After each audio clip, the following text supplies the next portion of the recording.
I have a few questions, and so I just would like to ask these questions, present them to you in written form, and allow you to determine how and when to answer these. I have been back working in the county for the last year now, and was kind of drugged back into this animal shelter kind of thing here recently. I asked a simple question online and was blocked, and I couldn't understand why I was blocked, and so I've been to both control board meetings. We've had two. We've had a working meeting and the regular business meeting last week.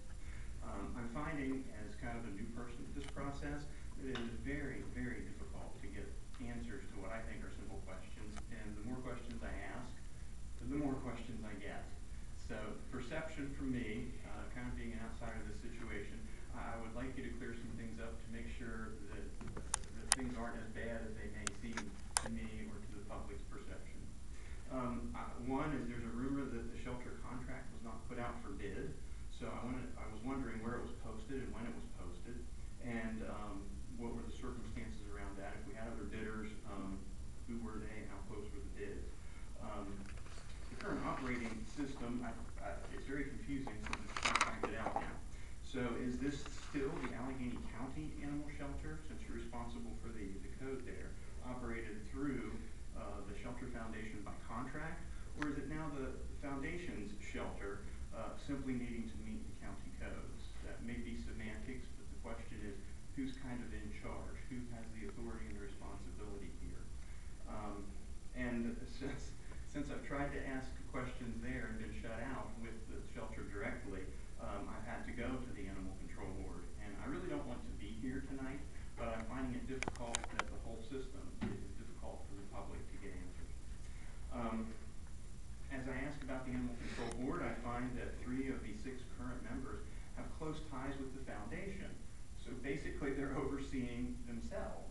Now I understand to find qualified people who understand animals and how to take care of them, there's going to be some conflict. There's going to be some perceived conflict of interest. But to have half of those folks overseeing themselves and reporting to you, to me leaves open the possibility of shadiness. That's just the public perception. The 2 board meetings I've been to have been run. Is that a public or your perspective? Well, that's my perspective. Okay, that's fine. 3 out of 6. So that's fine. You just said that it was a public, so I'm wondering if you've talked to many people. Well, I'm considering myself the public because I'm new to this whole process. There are a lot of people in this county, so right. I'm trying to understand. As one of your questions has to do with semantics. Okay. So I'm trying to. All right. So 3 of 6, we don't have the vet on the board, so I'm wondering when a vet will be appointed. According to the board specifications, the veterinarian is supposed to be appointed there, and they say there's only 6 and we do not have a veterinarian, so I'm hoping that you're in the process of filling that and wondering when that would be filled. Animal control operations apparently are under the Shelter Foundation now as well. And as I was looking at some of the details in the contract, it says that along with the money the county gives them to run the shelter, that fines are collected and put in a separate account and then given back to them. So again, my perception is that there's a potential for abuse, for the foundation to have their own animal control officers go out and write unnecessary fines. Rather than serving public safety, they could make it a fundraising event. You know, the police department always jokes and says we don't have quotas in the rules. Well, if the shelter runs low on funds, is that an option for them? So unless that money is included in the money that you give to them, $324,000 that is in the contract. Obviously, one of the reasons why people are so interested in this is the McGill Drive incident, which Ms. McLaren came to the last meeting and stated a sincere apology and the steps they were taking to do better. When do you expect a report on McGill Drive? Who is investigating it? And are they simply investigating the home, or are they also investigating what happened at the shelter for possible neglect or breach of contract, for the commissioners to determine if there's a breach of contract? And I'm not calling for breach of contract. Please don't imply that I am. I'm just saying the evaluation system needs to provide you with accurate information. So who is investigating? And does the foundation have proper insurance on the county shelter operations? According to the contract, they are supposed to have 1 million per incident, 2 million aggregate. And the county should, even though they have their own insurance, be listed as additionally insured so that your insurance would not have to pay for that. The insurance was not listed on the published financials that they gave, which I think are just an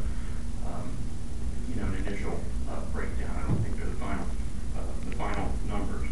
So those are the questions that I have, and I would just leave that to you all to answer. You have those written down because you. I absolutely do. I've got a copy for everybody. I emailed the 2 commissioners that are running for office. I did not email you.